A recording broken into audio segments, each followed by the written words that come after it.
fakta dan mitos gramasi kecil lah. Jadi kan wah ini gramasi kecil ini nanti mahal lah. Ini yang gede aja atau sebaliknya itu gimana itu menanggapinya? Nah, gitu? faktanya tuh gini, Zut. Kadang ketika kita terlalu banyak berargumen ya, akhirnya malah kita nggak punya apa-apa dan tetap aja nabung emas, tetap aja nabung uang. Habis itu iya, benar. Secara nggak sadar tiap tahun berganti tahun tambah tahun, tiba-tiba nilai uang semakin nggak berarti, ya kan? Kayak sekarang aja UMR 5 juta, orang hidup pas-pasan 5 juta hari ini malah ya. Makin berat kan? Coba aja rasain, gue selalu ngomong dari kemarin 100.000 aja, lo bisa bertahan berapa lama pegang 100.000? Ya langsung habis lah. Ada yang komen saya cuma sehari.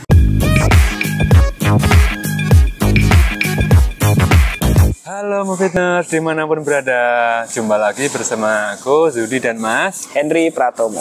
Oke, ini beberapa kali video ini kalau Movitners lihat ini ya aku udah jarang nongol ya, mungkin karena ya kesibukan masing-masing gitu ya. Gue banyakan sendiri nih, ditinggalin terus. Tapi tetap jalan ya, walaupun aku nggak ikut, Mas ini tetap aktif kok. Nah nanti ya setelah ini bisa lagi ada narasumber yang lain gitu ya, mungkin bahkan bertiga kali ya. Mungkin lebih seru ya gitu. Oke, nah kali ini kita akan bahas tentang nabung emas gramasi kecil. Itu worth it nggak ya gitu. Jadi kadang orang tuh mikir, wah ngapain sih kok nabung emas kok kecil? Apa sih untungnya? Nah kita coba akan bahas itu ya. Nah yang pertama itu mungkin ini aja langsung aja ya gitu ya. Kalau misalnya memang emas itu kan untung gitu ya. Kadang orang mikirnya kalau wah gede nih nabung untungnya, tapi kalau misalnya emasnya kecil itu gimana Om Henry? Misalnya beli Rp5.000, kan ada tuh yang di aplikasi itu kan ada. Itu gimana untungnya? Iya, jadi mungkin gini ya Zut ya, yang mesti disikapi saat ini adalah kita menabung itu akan semakin susah Zut, karena harga-harga semakin mahal gitu ya, inflasi semakin tinggi. Jadi coba deh teman-teman rasain ya, dari beberapa tahun yang lalu mungkin yang dulunya bisa nabung 1 juta, 2 juta, hari ini makin mengecil nih bisa nabungnya ya. Tabungannya jadi, malah makin susut ya. Makin susut. malah tambah ya. Iya, makin susut. Mungkin penghasilan kita naik ya, tapi pengeluaran kita juga naik. Naiknya gitu kan? Lebih kenceng kali ya. Lebih kenceng. Jadi sebenarnya untuk emas yang kecil-kecil ini mungkin kita capin dulu Zut ya, kita batasin ya. Kalau versi gue itu dari 2 gram ke bawah deh. 2 gitu gram ke bawah. Berarti di bawah 3 juta ke bawah. Ya 3 juta ke bawah lah ya. Iya, gitu kurang lebih 3 juta ke bawah. Oke. Jadi sebenarnya untuk akses untuk emas gram kecil ini yang paling dimudahkan ya ketika ini memang ada produknya gitu kan. Yang pertama tuh mungkin aksesnya gitu ya, akses kita untuk bisa berinvestasi emas itu lebih mudah gitu kan. Dan kita juga bisa sesuaikan dengan budget nih Zut. Memang kalau secara hitung-hitungan gramasinya itu dia akan jauh lebih mahal. Tapi ketika kita nggak nabung sama sekali atau nggak invest sama sekali, ya kan, benar. Kita akan malah nggak punya apa-apa gitu kan. Apa-apa ya, oke. Jadi aksesnya gampang, terus nominalnya kita bisa terjangkau. Ada yang mulai dari 6 ribuan kayak gitu ya. Ada ya pokoknya dari 6.000 sampai dengan kalau sampai 2 gram berarti 2 gram itu sekitar 2,5 jutaan lah ya. Kayak gitu. Jadi kita bisa ngatur sendiri nih. Benar-benar. Tapi tadi mungkin aku menggarisbawahi ya, kalau yang gramasinya kecil itu tadi yang harganya 20.000, 10.000 itu berarti yang digital ya? Digital. Kalau yang tapi sebenarnya fisik juga udah ada. Ada juga? Ada, fisik ada. Cuma memang kurang worth it lah kalau yang terlalu kecil. Jadi kalau versi gua tuh emas kecil yang masih agak worth it ya untuk budget kita yang bener-bener ngepas banget, itu minimal banget itu 0,1 gram. Minimal ya? Minimal banget 0,1 gram. Jadi berarti sekitar 100-an? Sekarang udah mahal Zut, 150 ribuan. Oh iya. Jadi gue inget 2 tahun 3 tahun lalu, gue lupa. Jadi sempat harganya itu malah di bawah 100.000 Zut. Untuk emas 0,1. Jadi kan kadang kita suka ngitung ya, kalau emas kecil-kecil nggak untung. Terus harganya itu dia bukan harga ya, balik modalnya lama gitu ya. Tapi sebenarnya setelah gue ikutin ya, gue juga nabung yang kecil-kecil nggak terlalu lama juga gitu loh. Dan dulu sempat di harga masih di bawah 80.000, saat ini kalau kita beli itu udah di 150 ribuan ke atas. Oke. Ya. Udah lumayan mahal gitu. Oke, berarti ini sekarang mungkin lebih kaitannya karena kita akan bahas terkait dengan harga. Berarti perbandingan harga dan spreadnya itu ya seperti apa itu? Nah balik lagi kalau untuk harga memang udah pasti ya Zut ya. Kalau gramasi emas yang ini emas fisik ya. Kalau gramasi emasnya lebih besar, otomatis harganya tuh lebih murah, harga per gramnya, gitu kan. Kalau yang makin kecil semakin mahal. Nah, kalau spreadnya sendiri itu tergantung dari brand masing-masing ya. Memang kalau kita emas fisik itu lebih beda-beda besar. ya? Iya, mungkin lo punya pengalaman kemarin kok gue mau jual emas fisik gede banget sih, 10% gitu kan. Iya, jadi malah rugi kan, udah punya setahun lah malah rugi. Iya, jatuhnya. jadi memang kalau emas fisik memang seperti itu, rata-rata tuh 10%-an lah. 10%. Jadi kalau misalnya kita mau dapat spread emas yang agak kecil, itu kita di emas digital. Kalau emas digital itu rata-rata sekitar 3-4% lah. Oh, berarti nggak Bahkan terlalu ada yang ini lebih ya? kecil lagi Zut dari itu. Oke, berarti kalau misalnya mau main tadi ya nggak jangka panjang, ya udah prefer ke digital aja ya, karena spreadnya kan nggak terlalu besar lah. Karena ya pengalaman kemarin mau jual kok katakanlah harusnya untungnya itu udah misalnya nih ya 12% lah, kemudian dipotong buybacknya kok 10%, kok cuma 2% setahun.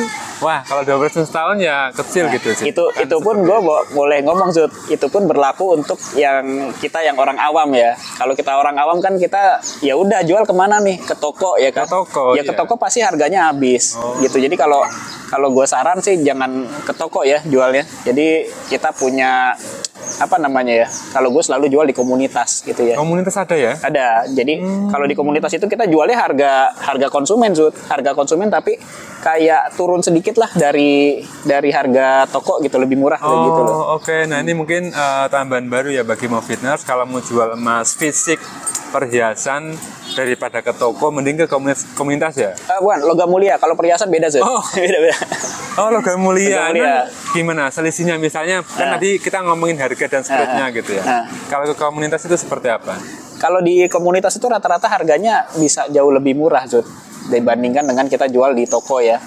Jadi ini rata-rata untuk logam mulia. Kenapa gue nggak bilang perhiasan? Karena kalau perhiasan itu beda. Dia tuh harus dicek segala macam, lebih rumit gitu kan. Kalau logam mulia kan lo cukup yang sekarang udah sertifikat tinggal di scan aja selesai gitu kan. Kalau perhiasan nggak bisa, dia memang harus di toko untuk dan jual. nggak katakanlah kalau logam mulia di toko 5% bebeknya, di situ lebih ini ya kecil gitu ya. Iya, kan? lebih kecil. Oke, berarti gini ya, mungkin ini just info aja. Kalau misalnya kan kadang khawatir ini mau jual gimana gitu ya. Nah, yang pertama sebenarnya bisa di toko atau dimanapun ya. Tapi kalau mau harganya nggak lumayan itu ke komunitas. Ini mungkin wawasan baru gitu ya. Ada komunitas emas yang siap jual beli di situ. Nah, itu juga untuk informasi bagi teman-teman Movitners. Selalu saya tulis di deskripsi untuk masuk ke komunitas itu ada linknya. Cuma memang karena banyak yang masuk nih, banyak orang-orang yang tidak bertanggung jawab, akhirnya linknya jadi dibatasi gitu. Jadi misalkan nanti ada yang mau join, boleh tulis aja di kolom komentar atau nanti DM ke Instagramnya Movit Indonesia. Benar. Oke, nah kemudian yang ketiga itu kita ngomongin soal nabung ya. Kadang orang tuh mikir aku punya tabungan udah masukin aja ke bank gitu ya. Misalnya sisa uang sebulan 2 juta, udah masukin 2 juta gitu kan. Tapi kayaknya Mas ini bisa sebagai solusi yang oke gitu ya, stabil ya Mas Mindri ya. Iya. Sebagai tabungan berjangka gitu. Justru itu Zut. Ketika kita punya spare uang yang lumayan ya, 1 juta, 2 juta itu bisa ditabungin. Sayang banget sih kalau taruh di bank gitu kan. Masih lebih mending kita ya dapat segitu, dapat budget berapa? Dapat emas 1 gram ya, 1 gram sampai 2 gram atau 1,5 gram itu masih bisa dapat. Dan uang kita bakal lebih aman dibandingkan taruh di bank, karena kalau taruh di bank udah kena biaya bulanan, terus kena inflasi, semakin tahun semakin menyusut, sedangkan emas semakin tahun semakin naik. Iya, gitu. Setuju sih. Oke, nah ini kaitannya sama penggunaan emas sebagai tabungan, dan tadi kan kita kan ke gramasi kecil, lanjut aja ya, langsung ke aplikasi ya. Nah, aplikasinya apa aja nih biasanya nih kalau yang untuk kecil-kecil ini ya? Mas kecil-kecil. Jadi kalau ya terutama gini, kalau bukan aplikasi lagi ya kita kan juga jual nih emas yang kecil-kecil ya, Movit Gold. Oh iya. Iya, cuma memang sempat rada kurang kepegang gitu karena kita punya kegiatan masing-masing. Betul. Tapi ini akan kita besarkan kita besarkan suatu saat nanti ya. Jadi kalau untuk platform bisa di Movit Indonesia, nanti bisa DM, kita punya katalognya dan emasnya itu tetap bernilai. Jadi nggak usah repot-repot. Kadang suka ada yang nanya, kalau saya beli emas Movit Gold, jualnya kemana? Ke toko laku nggak? Gini kan, kesini laku nggak? Gitu. Nggak usah repot-repot, jualnya ke kita lagi. Nanti akan kita bantu. Terus juga untuk beberapa platform-platform lainnya itu juga ada ya, kayak platform-platform keuangan kayak gitu. Mereka juga udah sedia emas yang 0,1 atau bahkan lebih kecil dari itu juga ada. Nanti teman-teman mungkin boleh cek juga di aplikasinya Tanam Duit, itu juga udah ada kayak gitu. Nah, kalau untuk aplikasi digital lainnya gue mungkin masih belum dapat nih Zut ya, referensi lainnya. Biasanya kalau mau dapat emas yang kecil-kecil itu yang kayak apa sih, merek-merek emas kan banyak ya. Ini gold apa gold gitu ya, gue nggak sebut merek. Toko hijau gimana kalau toko hijau? Toko hijau ada juga. Ya itu aman nggak? Maksudnya kalau banyak. dibandingkan dengan yang tadi Om Hendri sebutkan, seperti apa sih komparasinya? Kan kita ngomongin platform nih. Nah, aku nggak sebut merek ya, cuman toko hijau harusnya tahu lah ya. Gimana? Mau toko hijau, mau toko oranye itu kadang-kadang ada terjadi kayak persaingan harga Zut. Kadang gue juga ada yang nanya, Mas, ini di Mas Hendri berapa harga emasnya? Yang untuk yang paling kecil ya, 0,001 gram. Kok saya jualnya 6.000 gitu kan? Kok saya dapat yang gramnya sama tapi cuma harga 2.000? Ah, gimana caranya itu? Ada kayak gitu juga ya. Jadi nggak tahu nih Zut, entah gimana ya, kalau di Shopee itu kadang-kadang kita mesti filter mana yang benar-benar asli, mana yang nipu, mana yang memang itu dijual atau yang langsung masuk tabungan itu loh. Oh sorry, bukan masuk tabungan, tapi ini yang dijual fisik-fisik itu ya. Oh sorry, iya oke. Yang dijual fisik itu ada gitu.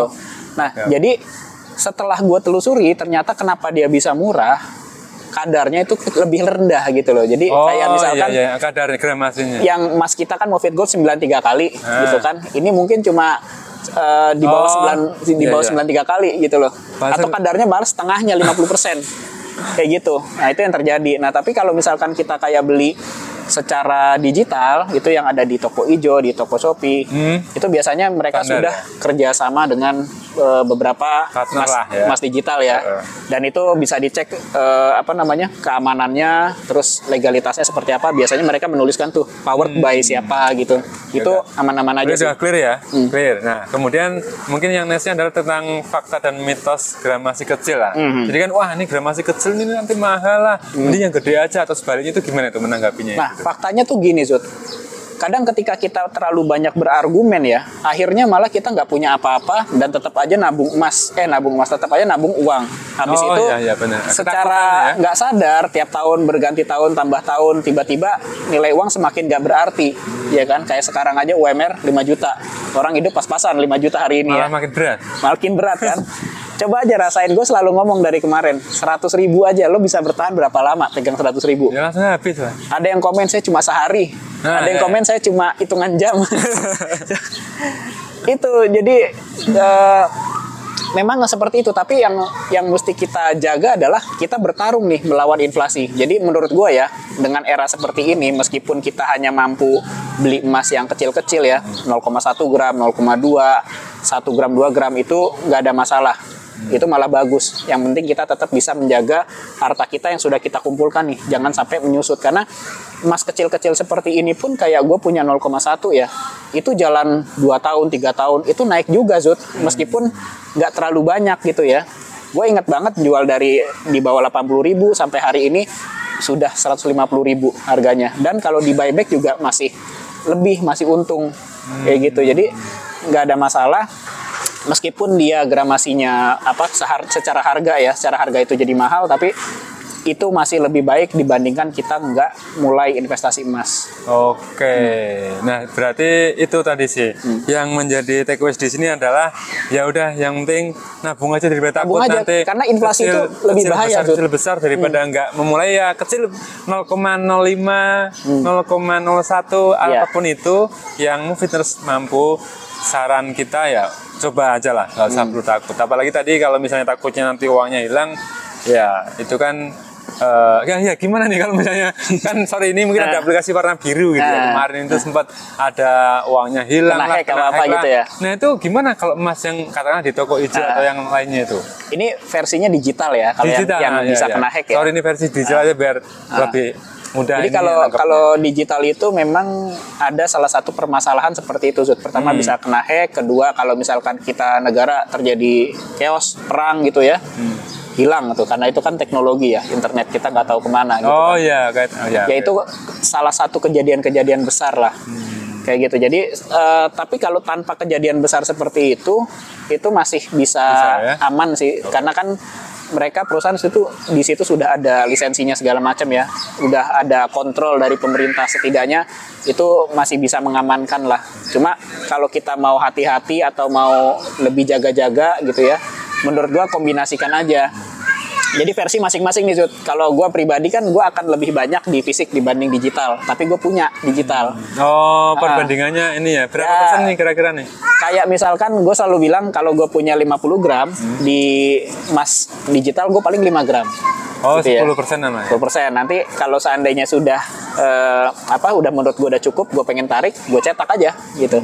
Gue cetak atau gue cairin uangnya. Oh, oke. Tapi mungkin ini ya, aku mungkin agak flashback lagi ya, karena kita kan ngomongnya mas fisik ya, yang tadi Om Hendri katakanlah porsinya 90% mas fisik, 10% Mas digital. Mas digital. Nah, ini mungkin tadi balik lagi ke masalah harga. Kan fisik kan ketika dijual kan agak ini ya, sebenarnya kan potongan atau BB-nya besar. Nah itu pernah nggak Om Hendri membandingkan gitu dalam 1 tahun atau 2 tahun?